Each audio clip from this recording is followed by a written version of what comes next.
pessoal, tudo bem com vocês? Espero que sim, e estamos agora em um ambiente novo, meu quarto, porque a minha mãe me correu da sala. Quem me acompanha um tempão aqui sabe que eu tava fazendo todos os meus estudos lá na sala, estudando, fazendo meus projetos lá, enfim, agora estou no meu quarto. Mas voltando pro vídeo, que é o assunto de hoje, eu tô um tempão aqui sumida e tava tentando criar algum tipo de conteúdo interessante aqui pro perfil, tanto no Instagram quanto pro YouTube também. E sinceramente eu não cheguei a essa conclusão, o que eu vou começar a abordar mais aqui no perfil. Mas hoje, segunda-feira, dia 1º de fevereiro, algo me chamou a atenção. Sabe que uma das primeiras coisas que a gente faz no nosso dia é olhar o nosso celular ao acordar, né? E eu, olhando o Instagram, eu vi uma postagem de um perfil de humor, na verdade, mas me chamou muita atenção e eu fiquei até um pouco preocupada. Eu não tô assistindo BBB, na verdade eu nunca assisti muito, só via quando eu era criança porque a minha mãe gostava bastante do programa. E então eu não sei quem exatamente das sisters que falou sobre uma questão de propaganda infantil, mas algo que me chamou muita atenção é que o perfil de humor pegou e disse: nossa, olha só que memória dela, né? Impressionado com o modo que ela lembrou de uma propaganda infantil de quando ela tinha 4 anos de idade. Bem, tem muitas pessoas que não conseguem lembrar, que nem eu, o que almoçou, o que tomou de café da manhã, ou o que acabou de falar. Como que uma pessoa consegue recordar de uma lembrança de 4 anos de idade que ela nem foi tão influenciada assim, visto que é uma propaganda e não uma coisa da vida dela, certo? Isso me instigou um pouco, porque o que era a propaganda? Eu vou até colocar aqui um trechinho pra vocês em algum momento, tá? Uma menina assim que tava deitada e ela falava com as pessoas que estavam assistindo a propaganda para adquirirem um tipo de papel higiênico da marca X. E pra convencer, o que ela falava? Que o bumbum das crianças já sofria bastante. E provavelmente eu vou falar isso errado. A BBB lembra melhor do que eu da propaganda que eu vi agora de manhã. Porque é aqui no bumbum que as crianças levam injeção. E é aqui no bumbum também que as crianças levam chinelada e palmadas. Então, para não machucar o bumbum, compre o papel higiênico tal, porque era macio e fofinho. E isso eu fiquei questionando, né? Porque hoje seria extremamente repudiada esse tipo de propaganda, né? Primeiro, vamos falar da questão da publicidade infantil, que um tempo atrás já foi proibido. Não faz há muito tempo, mas no Brasil, hoje em dia, é totalmente vedada propaganda com crianças. E por isso que a gente observa que às vezes não tem a criança em si numa propaganda, às vezes é uma figurinha ou um desenho, mas essa questão de infantilizar a propaganda para a venda, ela é considerada pelo Código de Consumidores uma propaganda abusiva, né? Por que ela é considerada assim? Porque a gente observa que as crianças, elas estão em desenvolvimento ainda, elas não têm a capacidade completa de compreender o que é verdade e o que é mentira. E é por isso que a gente vê brinquedos, personagens em coisas que não é infantis, né? Esse é o caso, por exemplo, de super-herói, Mister não sei o que lá, para produtos de limpeza. Daí a criança vai no mercado com a sua mãe. Tu acha que a criança vai deixar ela comprar um produto de limpeza que não tem um personagem? Não, ela vai querer o do super-herói, porque ela vai achar que aquele produto de fato vai ajudar a mãe a combater as sujeiras de casa. Além de, eu vou comprar um produto normal ou produto que tem forma de bichinho? Eu vou comprar um produto que tem a forma de bichinho, porque é difícil tu olhar pro teu filho: ai mãe, compra tal brinquedo. Compra um brinquedo. Eu já vejo os produtos de limpeza como brinquedo, gente, e nem tem criança me influenciando. Mas esse é um exemplo para vocês verem como essa é uma forma de propaganda que de fato impacta e de fato gera essa necessidade das crianças de adquirirem. Tendo em vista então que teve essa proibição de propagandas infantis, a gente observou uma mudança de cenário, porque hoje o que as grandes empresas investem é no chamado underbox, uma coisa nesse sentido que eu não sei falar, porque, gente, o meu inglês não tem um sotaque britânico, né, gente? Todo mundo sabe que a Rainha não sabe inglês, mas enfim, vamos lá. Esse trem aí, como é que funciona? A criança recebe um brinquedo. E essa criança tem que ter mais ou menos uns 20k. Embora as empresas dizem que estão atendendo os pedidos das crianças do brinquedo X, a empresa só vai mandar aquele brinquedo se a criança tiver bons seguidores nos seus canais de comunicações, principalmente o YouTube, mas algumas já estão no Instagram. E o que acontece nesse fenômeno? A criança recebe esse brinquedo todo empacotado e vai desempacotando até chegar no produto que é para o consumo, né? Então, o que isso acontece? Ocorre que tem uma questão neurológica, de neurotransmissores, que a criança tem uma satisfação naquela abertura de camadas até chegar ao brinquedo, e depois ela quer aquele brinquedo, é óbvio. E depois, quando a criança recebe esse brinquedo, ela descobre que tem um álbum de figurinhas onde você coleciona para ter as bonecas, e daí cada boneca tem ali uma figurinha para te pôr no teu álbum, né? Então isso gera um ciclo de consumo desenfreado, né?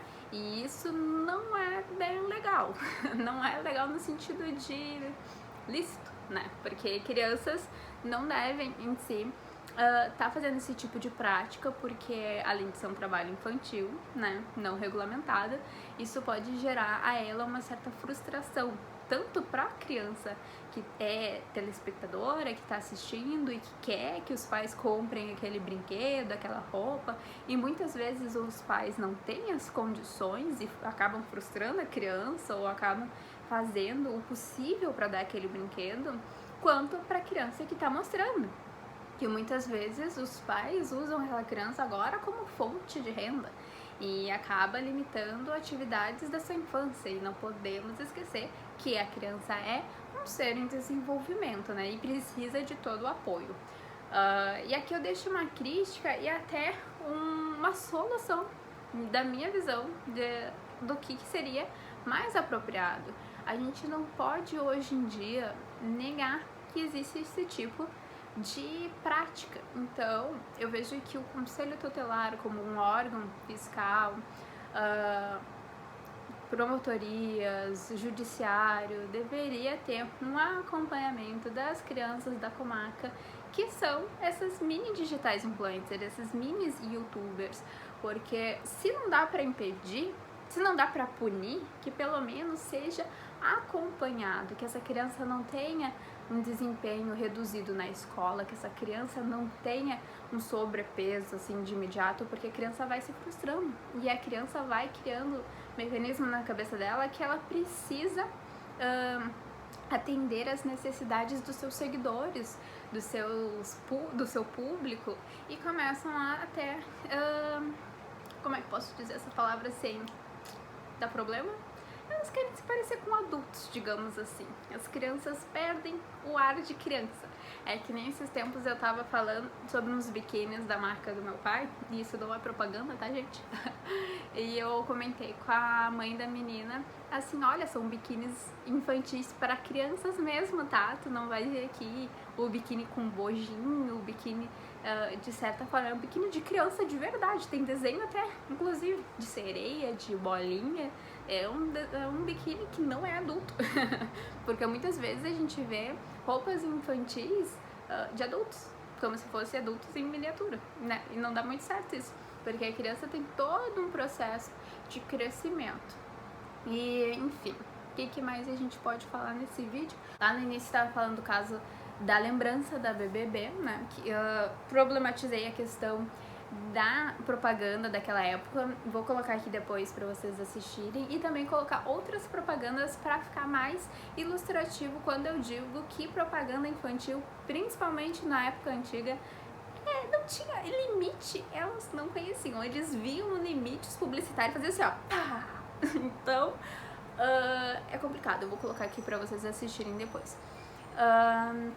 que mais a gente pode falar que hoje, nessa segunda-feira, me chamou a atenção, que eu estava olhando no Instagram, segundo delegado Delta, se não me engano, e eles estavam numa operação de resgate a uma criança. Gente, eu vou colocar aqui o vídeo também, porque hoje eu tô muito midiática. É triste o limite que... O limite não, a falta de humanidade que algumas pessoas tem. Hoje em dia a gente não se surpreende mais com nada. Era um menino de 11 anos que a família, inclusive, foram presos, graças a Deus, tomara que não sejam presos, soltos logo em seguida, mas vamos lá.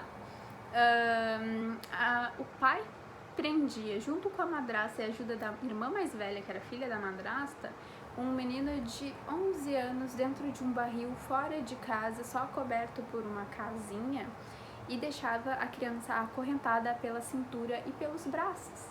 E essa criança ficava lá e o pai justificou como se fosse uma forma de correção. Ele estava educando essa criança. Quando os policiais foram na operação soltar a criança, tiveram que cortar, né, as correntes que prendiam, tiraram fotos das pernas da criança que estava extremamente inchada, porque não tinha como a criança se abaixar, né, para descansar, ela tinha que ficar em pé. E a criança, inclusive, falou para os policiais que ela estava há um bom tempo daquela forma, inclusive ela comia as próprias fezes dela para se alimentar, porque era negada a alimentação. Gente, aí a gente tem diversos crimes, mas a gente pode resumir em uma questão de tortura, né, porque teve ali a privação de alimentação, maus tratos, né, tem várias coisinhas aí. E de quem que é o dever de cuidar dessa criança, né? A quem incumbe? A gente tem, tanto na Constituição Federal, o artigo acho que 227, não me lembro, acho que é isso, e também no artigo acho que 4º do ECA, que é dever do Estado, da União, dos municípios, de todo mundo, da sociedade, da comunidade, dos pais, de todo mundo, literalmente, cuidar das crianças e dos adolescentes. Elas têm a prioridade absoluta no tratamento. Qualquer processo que envolva criança e adolescente vai ter prioridade, inclusive sobre idosos, que isso é um tema bem controverso. Algumas pessoas às vezes acham que os idosos têm prioridade sem direitos, mas a gente vê que na Constituição Federal é dito que são as crianças. Não estou dizendo que os idosos não tenham, né, um cuidado a mais, uma necessidade a mais, mas constitucionalmente é dito como prioridade absoluta a proteção dos direitos das crianças e dos adolescentes. E agora a gente começa a se questionar. Ok, a criança foi resgatada, graças a Deus, os pais foram presos, ô glória, mas e agora a criança fica onde? Ela fica na delegacia? Ela fica na rua? Onde que ela vai? Primeiro, vai ser analisado se, né, essa mãe dessa criança está viva, onde é que ela tá, se existem avós. Essa é a família secundária, né? Não é esse nome que não, mas eu não vou parar pra assistir, mas não é a família natural. A família natural é constituída ali pelo pai, mãe, madrasta, padrasto, e depois vem os avós, tios, tias, primos, quem é, que é da família extensa, que pode ficar com a guarda dessa criança. E caso não tenha nada, daí a criança vai para um acolhimento institucional e ela fica ali por um tempo. Daí vai ser analisado se vai ser extinto o poder familiar daquele pai, daquela madrasta, se tem como reconsiderar, lembrando que sempre o ECA vai tentar manter essa criança na sua família natural ou extensa, né? Em último caso, ela vai ser dirigida à adoção. E mesmo assim, na adoção, ela vai ter que aceitar, né? Como a criança tem 11 anos, então assim que ela completar 12, ela que decide, né, se ela realmente quer ser adotada ou não quer ser adotada. E tem um período ali que a família adotiva vai conviver com essa criança para adaptação. Porque existem muitos casos, e isso eu falo um pouquinho na prática, porque eu trabalhei na infância, estagiei na infância, mas eu ficava mais no âmbito profissional, mas eu ouvia muito, né, mesmo a promotoria, de casos em que havia adoção e depois os pais adotivos devolviam a criança. E isso é extremamente lesivo para o desenvolvimento da criança, porque ela já vem de uma série de maus tratos, uma série de sofrimento, e ela é abandonada uma segunda vez. Isso impacta diretamente no seu desenvolvimento, e o poder judiciário sempre vai prestar atenção nisso, para ser impedido, né, que aconteça. Mas esse é um assunto muito extenso, e aqui eu já falei um pouquinho de publicidade infantil. Dava tranquilamente para fazer 2 vídeos bem extensos sobre todos os assuntos, até porque vocês devem estar se perguntando, principalmente quem me acompanha pela área de concurso de beleza, tá, e aí? E as agências de modelos? Tem agência de modelo focada em crianças? Como é que funciona, né? Então, se vocês quiserem, eu posso dar uma estudada mais nisso, e eu posso trazer um vídeo mais sintetizado explicando para vocês como isso funciona, por que a gente ainda vê criança fazendo propaganda, como, enfim, que esse mundo funciona, né, de consumo para crianças. E também eu posso vir falando sobre a questão de colocação da criança em família adotiva, entre outras coisas do Estatuto da Criança e do Adolescente, que é a minha paixão, gente. Adoro trabalhar e estudar coisas envolvendo crianças. Então é isso, eu vou parar o vídeo por aqui porque tá bem extenso. Provavelmente ele vai ser colocado no YouTube, e no Instagram vai ter um postzinho rapidão, só sintetizando o caso, e quem quiser vir aqui assistir, né? Pra não ficar muito massivo por lá. E é isso, gente, eu tava com muita saudade de vir aqui gravar pra vocês, conversar com vocês, e comentem aqui embaixo pra mim o que vocês acharam, né? Se a gente estiver no YouTube, já se inscreve, curte, compartilha, ajuda a amiga aqui a divulgar esse canal. E se você estiver no Instagram, também compartilha nos status, e nos status é do WhatsApp. Compartilha nos stories, gente, me marca que eu reposto, tá bom? Beijão, tchau, tchau. Sofre, mas bumbum de criança sofre mais ainda. Lugar de injeção é aqui. Palmada e chinelada, não tem lugar melhor. Então pede pra sua mãe comprar papel Camélia. Camélia é macio, fofinho e não machuca a gente. Não seja áspero com as crianças. Use Camélia. Bumbum da gente agradece. Compre batom, seu filho merece batom. Agora a senhora vai acordar. Eu tenho, você não tem. Eu tenho, você não tem. Eu tenho, você não tem.